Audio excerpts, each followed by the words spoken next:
اللهم ارحمنا بالقرآن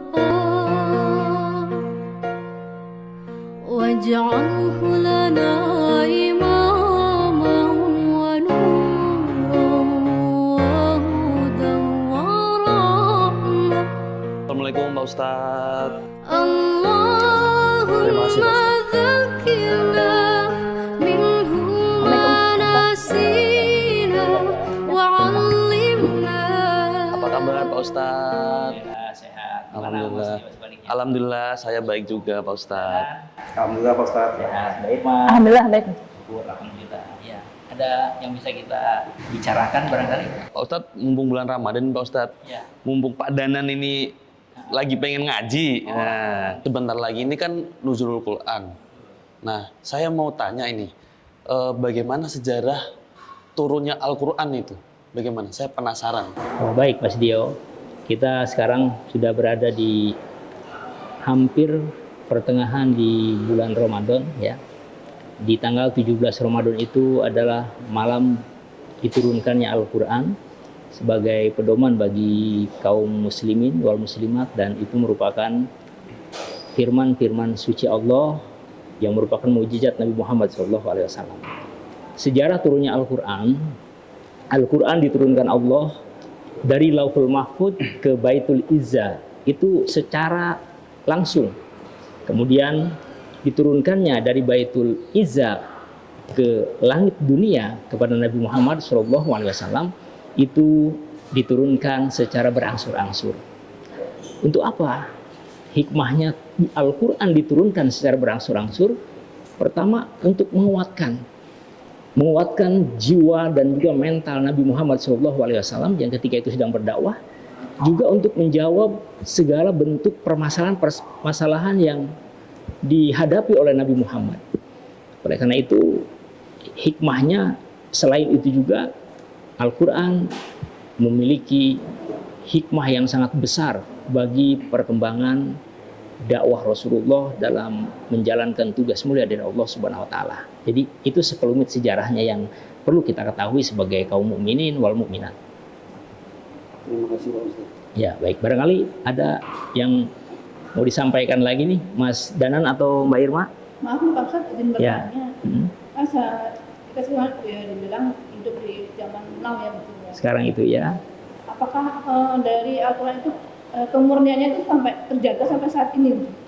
Betul, sebagai seorang mukmin kita harus yakin bahwa Al-Quran adalah diturunkan oleh Allah ya, dan juga dipelihara kemurnian isinya pun oleh Allah Subhanahu wa taala. Karena ini termaktub di dalam firman-Nya, kata Allah, "Inna nahnu nazzalna dzikra wa inna lahu lahafidun."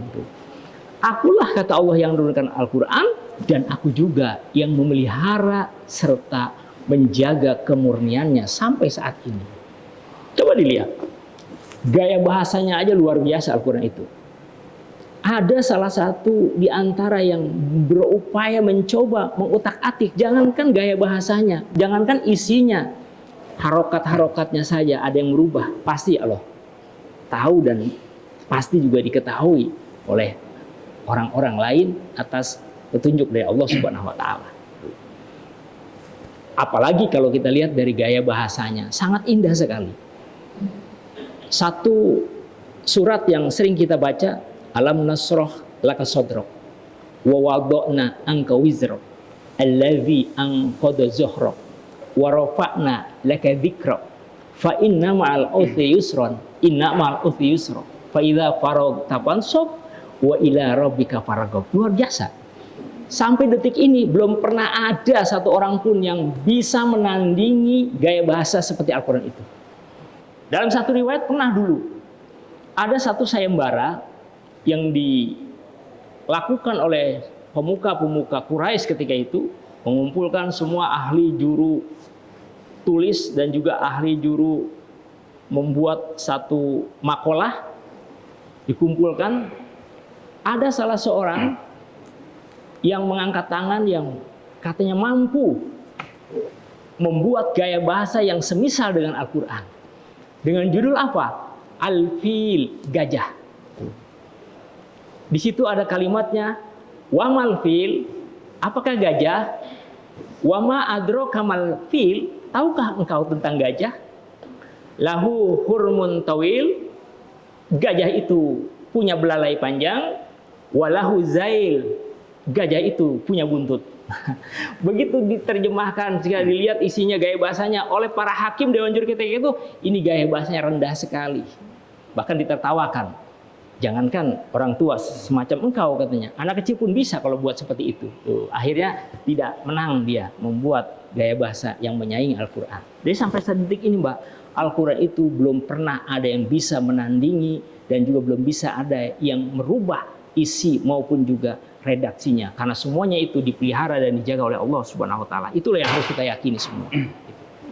Barangkali Mas Danan gimana? Ya, mohon izin Pak Ustadz Harun yang saya hormati. Ya. Terkait dengan tema nuzul Quran atau kitab Al-Quran, Ya. saya sedikit bertanya, bagaimana kaitannya dengan contoh ada orang seperti saya membaca Iqra mungkin tidak lulus, itu bagaimana izin kira-kira izin? Nah, sebagai pemula, sebagai orang beriman, jangan kecil hati. Di dalam Al-Quran itu memang di samping gaya bahasanya bagus, fungsi-fungsinya juga banyak buat kita, ya. Perintahnya kepada kita baca tuh. Iqra'ul Qur'ana fa innahu ya'ti yaumal qiyamah syafi'an li ashabih, itu kata Rasul.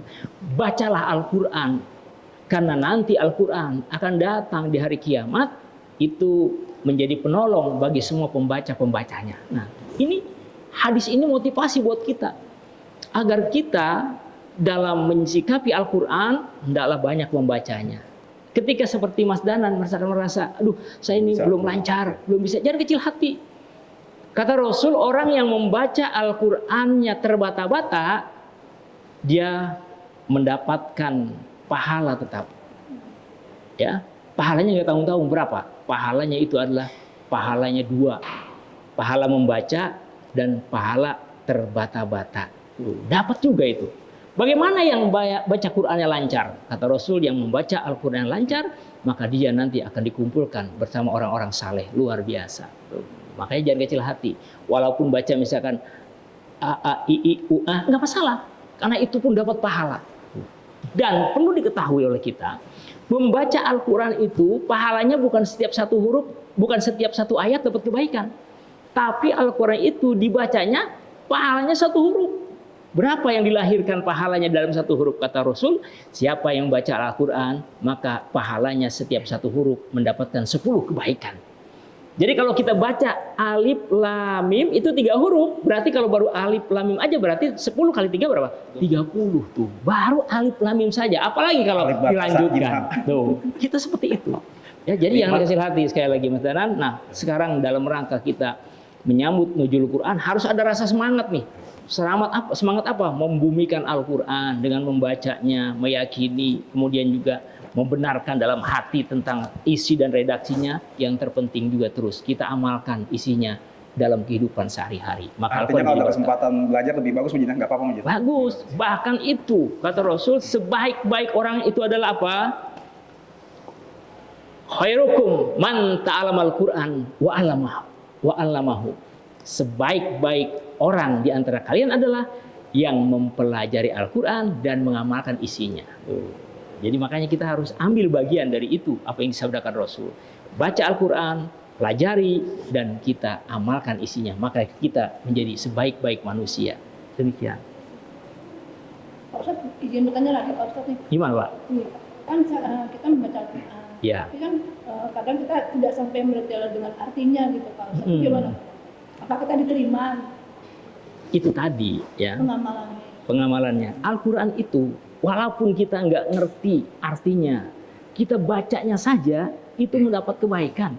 Apalagi kalau kita bertahap, di samping kita bisa membacanya, lancar membacanya, kemudian juga kita tahu makna dan isinya, maka itu akan lebih mulia lagi di hadapan Allah.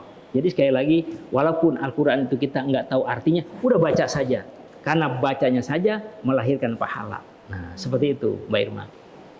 Pak Ustadz, saya mau bertanya nih. Misalnya baru ada orang yang belajar membaca Al-Quran. Ya. tapi dia belum bisa membaca lafal Arab. Dia hanya bisa membaca huruf Latinnya. Latinnya, ya. Apakah itu tetap dihitung kebaikan yang akan dia baca atau bagaimana, Pak? Baik. Berarti kalau kita lihat dari situ, berarti ada kesungguhannya itu udah luar biasa. Nah, namun kalau kita sudah membiasakan seperti itu, harus ada peningkatan. Sekarang mungkin kita baca Latinnya, ya untuk masa selanjutnya tuh kita harus ada perubahan lah. Berubah kemana? Berarah ke bahasa Arabnya. Nah, jadi kalau ditanya tadi bagaimana yang membaca Al-Qur'annya melalui Latin, tetap dapat pahala, namun ya kita harus berusaha untuk bisa membaca yang lebih afdolnya yaitu dengan huruf Arabnya. Karena tadi sayang kalau Al-Qur'an itu kita bacanya dengan Latin, karena kita mengambil tadi hikmahnya tadi, satu huruf aja 10 pahala gitu. Jadi kalau kita bacanya, jangankan misalkan kita baca 2-3 ayat. Kalau kita bacanya misalnya satu ain aja di rumah, satu ain itu tiap habis sholat, udah berapa pahalanya? Nah, luar biasa. Makanya itu kita harus ada semangat untuk bisa memuliakannya dengan banyak membaca dan membumikannya di rumah kita. Di mana saja Al-Quran dibaca itu bagus. Di sawah, tengah sawah, di gubuk yang biasa-biasa bagus. Di hotel mewah bagus. Di rumah kita Al-Quran dibaca, maka Al-Quran di rumah ketika kita baca, apa kata Rasul? Nawwiru buyutakum bi khairaatil Quran. Hiasilah, kata Rasul, rumah-rumah kalian itu dengan banyak membaca Al-Quran. Jadi kalau nanti Al-Quran kita sering kita baca di rumah kita, maka aura-aura negatif di rumah itu akan hilang dan rumah akan terasa luas. Sejuk, adem. Adem, tenang bawaannya. Penghuninya juga hatinya mungkin marhamah rasanya. Kenapa? Ada keberkahan cahaya Al-Quran. Jadi cara memperluas rumah itu bukan dengan dilebari halamannya, bukan dilebari luasnya, kata Rasul. Tapi apa? Dalamnya ada yang membaca Al-Quran. Nah, oleh karena itu dari hikmah nuzul Quran ini, mari sama-sama kita tingkatkan pemahaman kita, kecintaan kita, agar Quran bisa menjadi berkah hidup kita. Semoga dengan hikmah nuzul Quran tahun ini ada rasa tumbuh kecintaan yang baik di hati kita untuk mencintai Al-Quran, agar Al-Quran bisa kita yakini, kita baca, kita terjemahkan, dan juga kita implementasikan isinya dalam kehidupan sehari-hari, sehingga kita menjadi orang yang hidupnya diberkahi Allah di dunia dan di akhirat. Amin. Maksud hati ingin lanjut nih kita bercengkrama, tapi saya nih udah ditunggu ceramah di tempat lain. Oh, jadi mohon kalau maaf. gitu kita bertiga pamit dulu, Pak Ustaz. Oh baik kalau gitu. Terima kasih. Sama-sama Mas Dio. Ya. اللهم زكنا منه